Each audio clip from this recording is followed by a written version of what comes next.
नमस्कार दोस्तों, आते हैं इलेक्ट्रॉन, प्रोटॉन और न्यूट्रॉन की संख्या ज्ञात करने के लिए फर्स्ट पार्ट के बाद उसके सेकंड पार्ट में, जिसमें कि क्वेश्चन का डिस्कशन जरूरी है थ्योरी के बाद। और एक ये बेसिक चीज को ध्यान में रखते हुए हमने जो पढ़ा, ये बेसिक चीज को ध्यान में रखते हुए हमने जो पढ़ा कि z बराबर p प्लस n, हमने क्या पढ़ा था कि z बराबर p प्लस n, मतलब कि एटॉमिक मास जो होता है वो किसी भी एटम में प्रोटॉनों की संख्या और न्यूट्रॉनों की संख्या को जोड़ देने के बाद जो रिजल्ट आता है वही एटॉमिक मास होता है। मतलब कि एक एटम है तो इस एटम में प्रोटॉन और न्यूट्रॉन न्यूक्लियस में होते हैं, और ये दोनों को जोड़ देने के बाद, सम करने के बाद जो आता है वो क्या होता है, एटम का मास होता है, और मास को जेड से डिनोट करते हैं। तो ये चीज पढ़े थे कि जेड बराबर पी प्लस एन। तो इसमें क्वेश्चन को हम लोग देखते हैं। इसके साथ ही हमने बताया था कि जो पी का वैल्यू है प्रोटॉन, वो इलेक्ट्रॉन की संख्या के बराबर होगा, और वही बराबर होगा एटॉमिक नंबर के बराबर होगा। ये तीनों आपस में बराबर होगा, प्रोटॉन बराबर इलेक्ट्रॉन बराबर एटॉमिक नंबर। तो जैसा कि फर्स्ट क्वेश्चन है कि यहाँ पे चार्ट है, एक चार्ट में बताया गया कि हाइड्रोजन का सिंबल H, तो बोला कि हाइड्रोजन का एटॉमिक नंबर 1 है। ठीक है, तो हाइड्रोजन का एटॉमिक नंबर 1 है। तो देखिए एटॉमिक नंबर 1, तो एटॉमिक नंबर मतलब कि number of proton, atomic number बोलिए या नंबर ऑफ प्रोटॉन बोलिए, बात बराबर है। तो अगर एटॉमिक नंबर 1 है तो नंबर ऑफ प्रोटॉन भी 1 है। यहाँ पे देखिए, तो अगर एटॉमिक नंबर और नंबर ऑफ प्रोटॉन बराबर है तो बोले थे कि नंबर ऑफ इलेक्ट्रॉन भी बराबर होगा। तो देखिए, एक एटॉमिक नंबर, एक नंबर ऑफ प्रोटॉन, एक नंबर ऑफ इलेक्ट्रॉन। इसका मतलब क्या है कि atomic number, number of proton और नंबर ऑफ इलेक्ट्रॉन आपस में बराबर होते हैं। Atomic number, number of proton, number of electron आपस में बराबर होते हैं। और ये भी हमने पढ़ाया है एक वीडियो में, मस्ट वॉच जो प्लेलिस्ट है उसमें, कि हाइड्रोजन में न्यूट्रॉनों की संख्या नहीं होती है। तो देखिए न्यूट्रॉन 0 है हाइड्रोजन में। और मास नंबर क्या है, P प्लस N।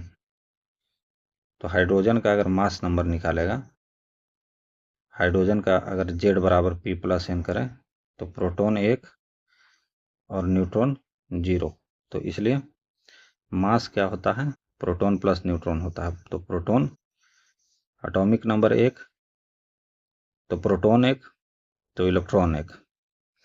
तो मास नंबर निकालने के लिए Z बराबर P प्लस N करेंगे, वैल्यू को रख देंगे प्रोटॉन बराबर 1 और न्यूट्रॉन 0, तो 1 आ जाए। दूसरा हम आते हैं हाइड्रोजन के बाद बोरोन का दिया हुआ है कि बोरोन का एटॉमिक नंबर 5 होता है। ठीक है, बोरोन का एटॉमिक नंबर 5 होता है, परमाणु संख्या 5 होता है। तो जितना एटॉमिक नंबर उतना ही नंबर ऑफ इलेक्ट्रॉन होना चाहिए। तो हाँ, 5 एटॉमिक नंबर, तो देखिए 5 इलेक्ट्रॉन। और जितना एटॉमिक नंबर उतना ही इलेक्ट्रॉन और उतना ही प्रोटॉन। और एटॉमिक मास निकालने के लिए क्या करना होगा, P प्लस N, प्रोटॉन को न्यूट्रॉन से जोड़ दीजिए। तो प्रोटॉन 5, न्यूट्रॉन 6, दोनों को जोड़ने के बाद 11। या फिर एटॉमिक मास दिया हुआ है कि 11 है, एटॉमिक मास दिया हुआ है कि 11 है, तो 11 में से 5 को घटा दीजिए तो 6 नंबर ऑफ न्यूट्रॉन निकल गया। न्यूट्रॉन का फॉर्मूला बताए थे कि न्यूट्रॉन का फॉर्मूला निकालना हो तो n बराबर Z माइनस P कर दीजिएगा, मतलब एटॉमिक मास में से प्रोटॉन को माइनस कर दीजिएगा। चूँकि जेड बराबर पी प्लस एन है ना इस फॉर्मूला में, जेड बराबर पी प्लस एन, तो यहाँ से एन का वैल्यू निकालने के लिए, ये तो बेसिक चीज़ है, जानते हैं कि पी को इधर कर दीजिए तो एन का वैल्यू निकल जाएगा। उसी तरह से कार्बन को देखेंगे तो कार्बन का एटॉमिक नंबर 6 है, तो एटॉमिक नंबर 6 इसका मतलब कि प्रोटॉन भी 6 और इलेक्ट्रॉन भी 6। तो देखिए प्रोटॉन भी 6 और इलेक्ट्रॉन भी 6। एटॉमिक मास कैसे निकलेगा, तो अगर न्यूट्रॉन, प्रोटॉन और न्यूट्रॉन को जोड़ दीजिए तो एटॉमिक मास 12, 6 + 6 12। अगर एटॉमिक मास 12 है और प्रोटॉन हमको पता है तो 12 में से 6 घटाएंगे तो 6, तो इधर या उधर से निकालने के लिए सीख। हम सिर्फ ये टेबल में ये बताना चाह रहे हैं कि आप देखिए कि जितना एटॉमिक नंबर है किसी का भी, जैसे 4 एटॉमिक नंबर है, तो देखिए नंबर ऑफ प्रोटॉन भी 4 और नंबर ऑफ इलेक्ट्रॉन भी 4। इसका मतलब कि atomic number, number of proton और नंबर ऑफ इलेक्ट्रॉन तीनों बराबर होता है आपस में।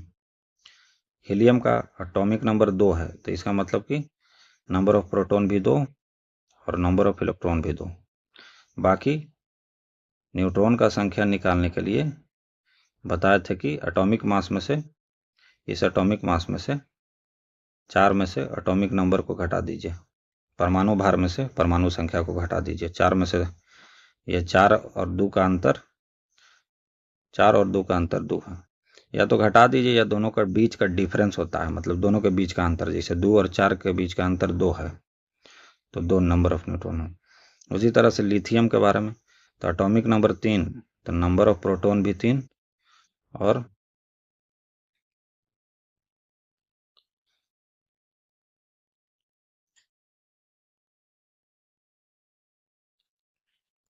नंबर ऑफ प्रोटॉन भी 3।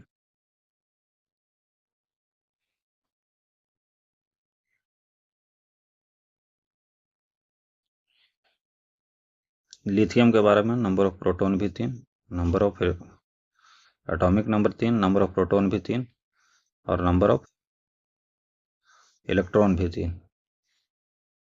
जब 7 एटॉमिक मास है तो 7 और 3 का अंतर कितना, 4। तो अंतर बोलिए Z equal to P plus N, तो अंतर बोलिए या फिर P को घटा लीजिए, N equal to Z minus P, इस फॉर्मूला। तो आप हर में सब में टेबल में देख सकते हैं कि नाइट्रोजन का एटॉमिक नंबर 7 होता है, तो नंबर ऑफ प्रोटॉन भी 7 है और नंबर ऑफ इलेक्ट्रॉन भी 7 है। एटॉमिक मास 14 है, तो 7 और 14 के बीच का अंतर 7, number of neutron. Number of neutron क्या होता है, Z एटॉमिक मास और P मतलब एटॉमिक नंबर, P बोलिए या इसी को A बोलिए, कोई दिक्कत नहीं, एटॉमिक नंबर। तो Z या P के बीच अंतर या Z या A के बीच अंतर। तो सारा खेल यही है कि इलेक्ट्रॉन बराबर होता है किसी का भी, ऑक्सीजन का एटॉमिक नंबर 8, तो नंबर ऑफ प्रोटॉन भी 8, नंबर ऑफ इलेक्ट्रॉन भी 8। अगर 8 और 16 ये एटॉमिक मास है, परमाणु भार है ऑक्सीजन का 16, तो 8 और 16 के बीच का अंतर 16, तो 8 और 16 के बीच का अंतर 8, तो 8 हो गया आपका नंबर ऑफ न्यूट्रॉन। इसी में सारा कॉन्सेप्ट यही है कि अगर न्यूट्रॉन का संख्या निकालना होगा तो आपको Z और P के बीच अंतर निकालिए, मतलब प्रोटॉन, या Z और A के बीच का अंतर निकालिए। अंतर मतलब कोई बड़ा छोटा नहीं भी देखिए, दोनों के बीच में खाली अंतर देखिए, या एटॉमिक मास में से एटॉमिक नंबर को घटा लीजिए। सोडियम का एटॉमिक नंबर 11, तो प्रोटॉन भी 11, इलेक्ट्रॉन भी 11, और सोडियम का एटॉमिक मास 23 होता है, तो 11 और 23 के बीच का अंतर देखिए 12, तो नंबर ऑफ न्यूट्रॉन 12। इसी तरह से सारा PDF का है, जितना भी क्वेश्चन है। इस PDF को मैं, इस PDF के इमेज को मैं अपने चैनल के कम्युनिटी सेक्शन में, ये जो अभी देख रहे हैं वर्कशीट, इसको चैनल के कम्युनिटी में, चैनल के राइट साइड में कम्युनिटी में, यूट्यूब चैनल खोलिएगा तो चैनल के राइट साइड में मूव करते जाइएगा तो एक कम्युनिटी करके ऑप्शन आएगा, कम्युनिटी। तो कम्युनिटी में इस इमेज को अटैच कर दूंगा मैं, अटैच कर दूंगा। वहां से आप वर्कशीट को, इस वर्कशीट को समझने का प्रयास करेंगे और उसे बनाने का प्रयास करेंगे और इसको सादा सादा के लिए इस चीज़ के टेंशन को ख़त्म कर लीजिएगा। कम्युनिटी में यूट्यूब का अपने चैनल के कम्युनिटी सेक्शन में जा कर के देखिएगा, वहाँ पे मैं अटैच कर दूंगा। और बस यही याद रखना है कि एटॉमिक नंबर के बराबर होता है नंबर ऑफ प्रोटॉन और नंबर ऑफ न्यूट्रॉन, और बाकी इलेक्ट्रॉन, मतलब atomic number, number of proton और नंबर ऑफ इलेक्ट्रॉन। ये क्या हुआ एटॉमिक नंबर, ये क्या हुआ प्रोटॉन, और ये इलेक्ट्रॉन, आपस में तीनों बराबर होता है, यह ध्यान रखना है।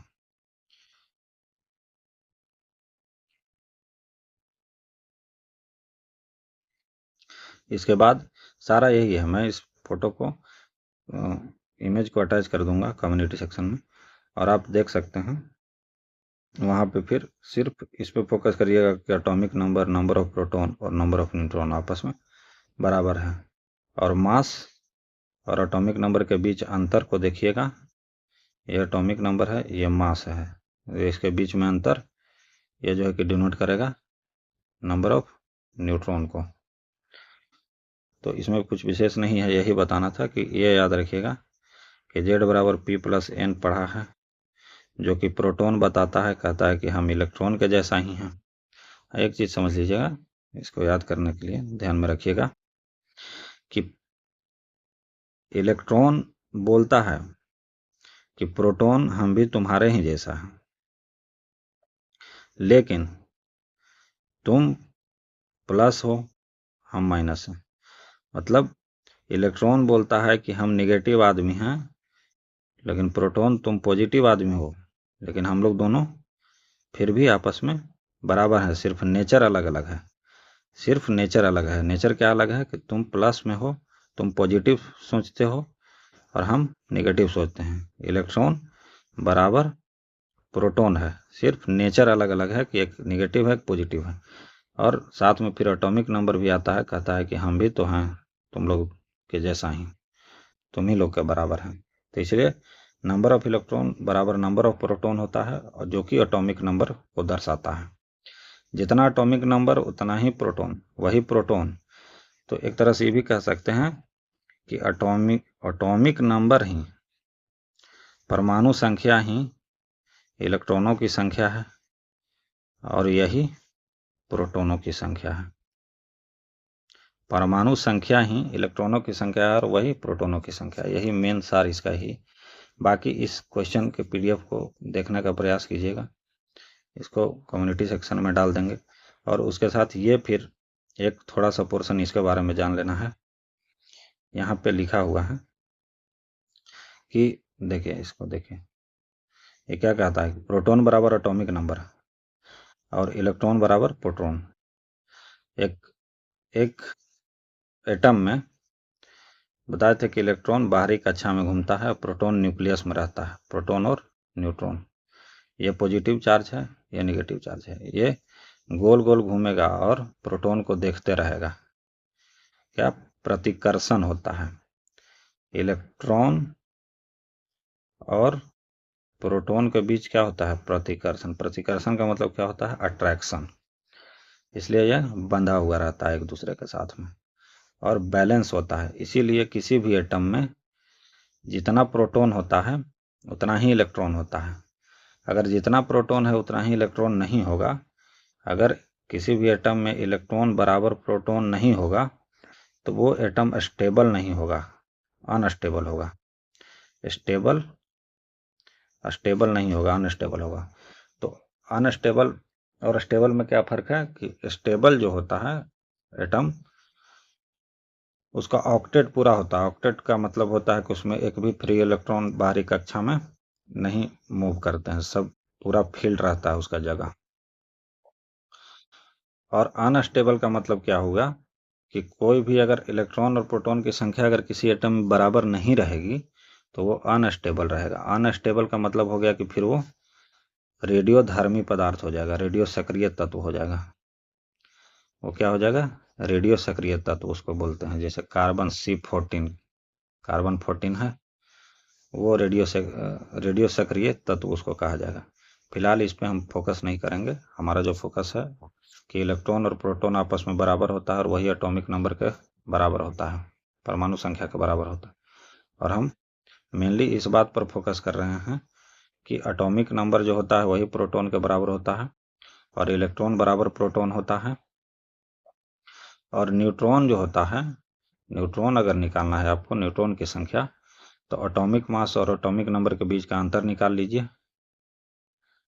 या जो बड़ा और छोटा है एटॉमिक मास और एटॉमिक नंबर के बीच का अंतर जो होता है वही न्यूट्रॉनों की संख्या को बताता है। एक चीज जान लीजिए कि एक चीज थोड़ा सा कि एटम में प्रोटॉन पॉजिटिव चार्ज होता है और इलेक्ट्रॉन नेगेटिव चार्ज होता है और न्यूट्रॉन नो चार्ज होता है। न्यूट्रॉन क्या होता है? नो चार्ज, इसका माथा पे 0। तो कहने का मतलब कि प्रोटॉन तो एटॉमिक संख्या के बराबर होता है और इलेक्ट्रॉन जो होता है नंबर ऑफ प्रोटॉन के बराबर होता है। तो न्यूट्रॉन क्या करता है, इसका काम क्या है, ये करता क्या चीज है? जब इसका कोई चार्ज है ही नहीं, तो ये है काहे के लिए? फिर ये फालतू में काहे के लिए है? ये क्या करता है? ये है काहे के लिए? फिर इसका काम क्या है? जब इस पर कोई चार्जे नहीं है तो ये करता क्या है? ये झाल बजाता है बैठ के? नहीं, झाल नहीं बजाता है। ये एटम को, इसका काम सिर्फ इतना ही है, एटम को भार देना। भार देना मतलब वेट जो होता है, एटॉमिक वेट, उसमें इसका सहयोग होता है। किसमें सहयोग होता है? न्यूट्रॉन का एटॉमिक वेट में, परमाणु भार में। परमाणु के भार, जो परमाणु का जो भार होता है वो न्यूट्रॉन पे निर्भर करता है। तो इसलिए न्यूट्रॉन ऐसा नहीं है कि ये खाली मेहमान नवाजी के लिए है, नहीं, मेहमान नवाजी के लिए नहीं है ये। इस पे कोई चार्ज भले नहीं होता है, 0 होता है, लेकिन ये परमाणु को भार देता है। ये परमाणु को भार देता है और एटॉमिक वेट में इसका सहयोग होता है। सिर्फ एटम को वेट देना इसका काम है, भार में सहयोग देना। ध्यान रखिएगा न्यूट्रॉन का।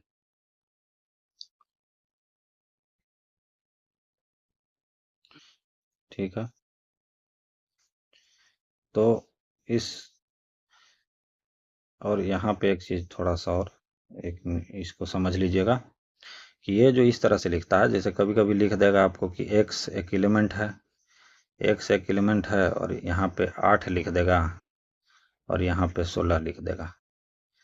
तो इसका मतलब आप समझ जाइएगा कि ये जो 8 लिखता है ये कुछ नहीं है, ये एटॉमिक नंबर है।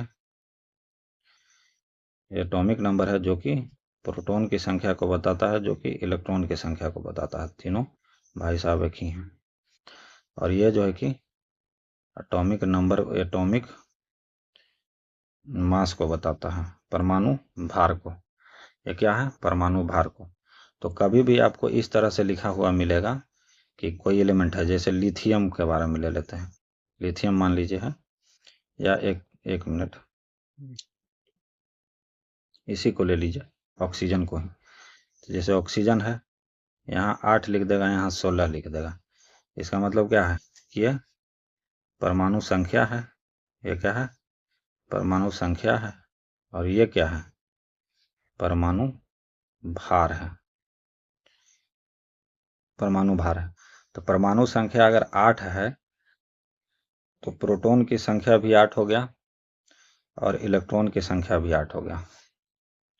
और न्यूट्रॉन कितना हो गया? तो न्यूट्रॉन हो गया भार कितना? 16, और एटॉमिक नंबर कितना? 8, या प्रोटॉन कितना? 8।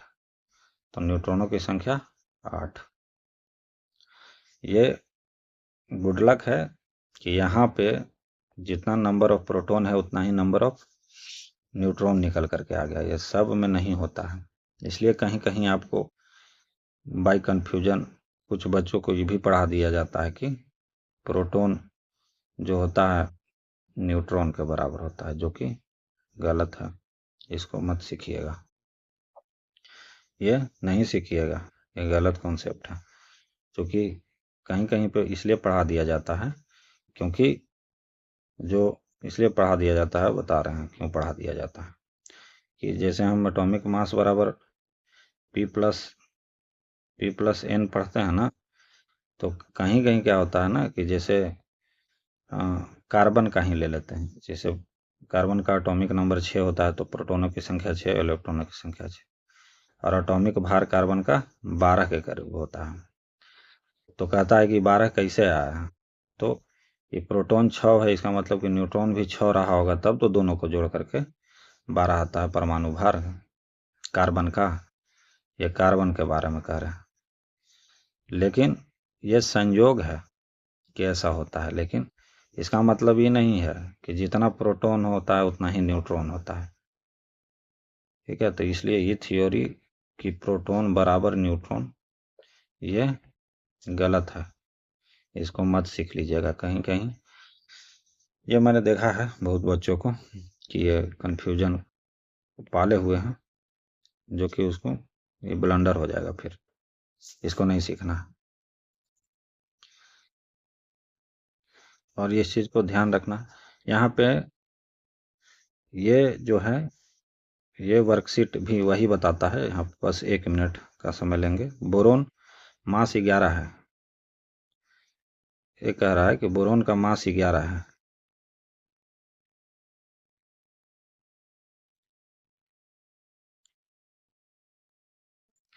जैसे बोरोन का मास 11 है, एटॉमिक नंबर 5 है, तो देखिए जितना एटॉमिक नंबर होगा उतना नंबर ऑफ प्रोटॉन होगा। 5 है तो 5 यहाँ भी है, उतना ही नंबर ऑफ इलेक्ट्रॉन होगा, यहाँ भी 5 है। देखिए एटॉमिक मास अगर 11 है, तो मास और एटॉमिक नंबर के बीच का डिफरेंस देखिए, तो 5 और 11 के बीच का अंतर 6, तो वही न्यूट्रॉन का संख्या बताता है। सारा में यही होगा। जैसे सोडियम है, सोडियम का एलिमेंट नेम नहीं लिखा है, Na हो जाएगा। सोडियम का एलिमेंट नेम Na। तो ये कहता है कि एटॉमिक नंबर 11 है, तो देखिए जितना एटॉमिक नंबर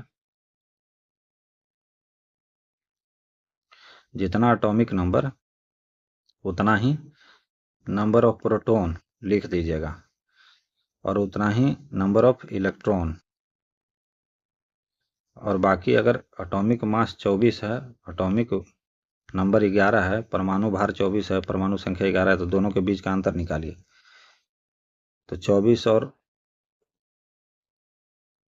11 का अंतर कितना, 13, तो नंबर ऑफ न्यूट्रॉन 13।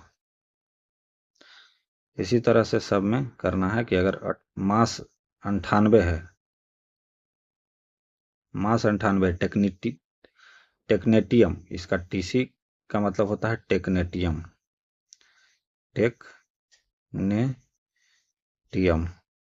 टेक्नेटियम। तो अगर मास नंबर 98 है, मास 98 है और प्रोटॉन 43 है, तो देखिए जैसे ही प्रोटॉन 43 है, इसका मतलब कि एटॉमिक नंबर भी 43 होगा और इलेक्ट्रॉन भी 43 होगा। इतना देर से यही पढ़ ही रहे हैं हम लोग। और भार अगर 98 है, परमाणु संख्या 93 है, तो दोनों के बीच का जो अंतर होगा वो न्यूट्रॉन बन जाएगा। तो याद रखिएगा, यहाँ पे ये वर्कशीट है, इसको आप खुद से करिएगा, हम कम्युनिटी में डाल देंगे, और थोड़ा खुद से दिमाग लगाइएगा। बाकी वीडियो बना दिए हैं, अगर किन्हीं को विशेष और इससे ज़्यादा भी क्वेश्चन के प्रैक्टिस का ज़रूरत है तो खुद दिमाग लगाइएगा। इसमें आपको होमवर्क के लिए ये शीट को मैं कम्युनिटी अपने चैनल के कम्युनिटी पोस्ट में डाल दूंगा।